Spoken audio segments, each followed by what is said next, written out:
अस्सलामुअलैकुम। मैं जनाब दादा वीर दानी राई तो अज जनाब तू विखाने भी लैंटर किवें तोड़ रहे घूमते पाए स्यापे मुकते तो नहीं होंगे, लेकिन चैक करते हैं कितनी देर मुकते हैं। तो लैंटर तोड़ते पे ने थोड़ा थोड़ा और तकरीबन 3 दुकानों का तो मैं चैक कराना जनाब तू किन्ने जैक लाए ने तो किस हिसाब से टुरदा है।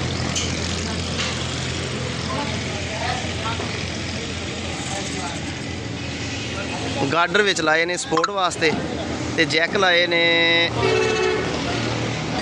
3 जैक एक साइड ते 3 जैक एक साइड ते सेंटर दे विच एक तिरछा जैक लग्या जिन्हों टैट करने नाल जैक टैट होएगा तो लैंटर अगे टुरेगा। ये हुण तकरीबन 10 इंच लैंटर अगे टुर गया।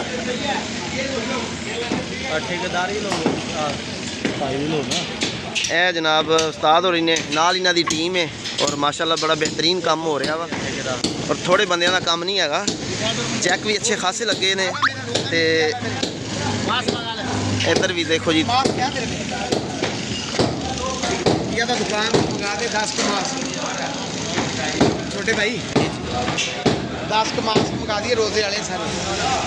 ए तिरछा जैक जो लग्या असल काम इहदा तिरछे जैक के नाल इनू टैट करन नाल अगे टुरदा जाएगा तो बाकी जैक जड़े ने उहदे नाल चक्या जांदा।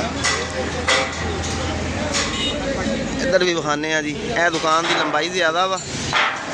इधर जैक इधर भी जनाब 3 लगे साइडों पे 6 जैक और एक तिरछा जैक।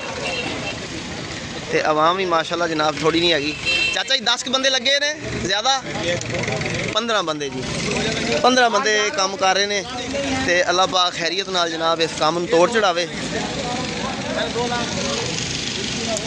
है जी इतों पहलों कट ला के तो फिर लैंटर अगे तोड़िया जा रहा और एक बार इन्होंने चक के जैक टैट किए ने वो अल्हम्दुलिल्लाह 10 इंच जड़ा वा ना वो अगे टुर गया वा।